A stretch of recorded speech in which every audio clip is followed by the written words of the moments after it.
Alors na kosenga nanu par bino bozala calme. Tozokana militaire atombokaka pamba pamba te bobiso militaire atomboki ndenge esalaka.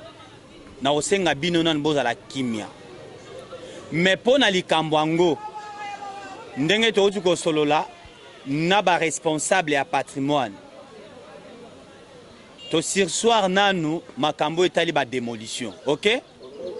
En attendant toko procéder nango mendenge mususu.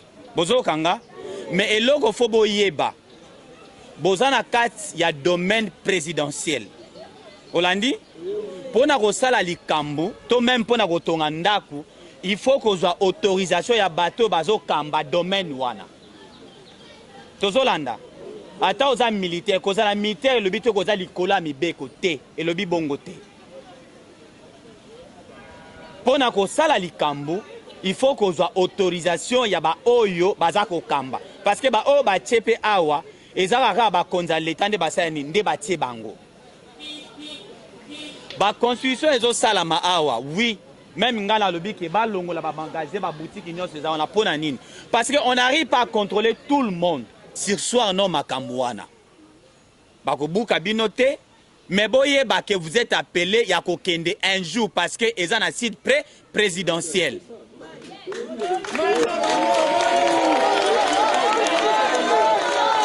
Toyo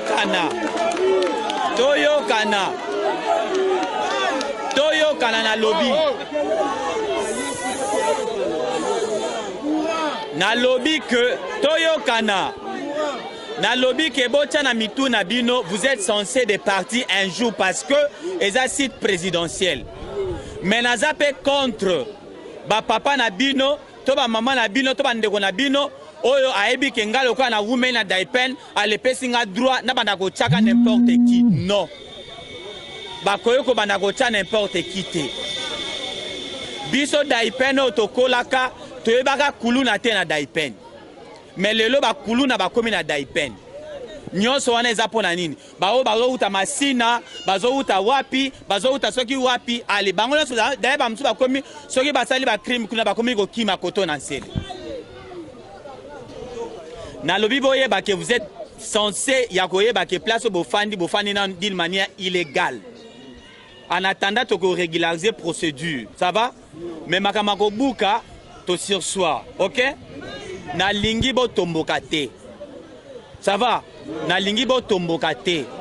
Mais eza une question toyo kana. Eza une question ya kosolana ba conductoire harmonisé pour permettre à ce que bino bozana kimia, biso pe ba konto sa nini, tozana kimia. OK? Soke tel makama mai na kosolana ba responsable. Si y a moyen ba kopime la bino mai te. Ba accorder bino mai, ba accorder bino courant en attendant to régulariser procédure. Ça va? Merci.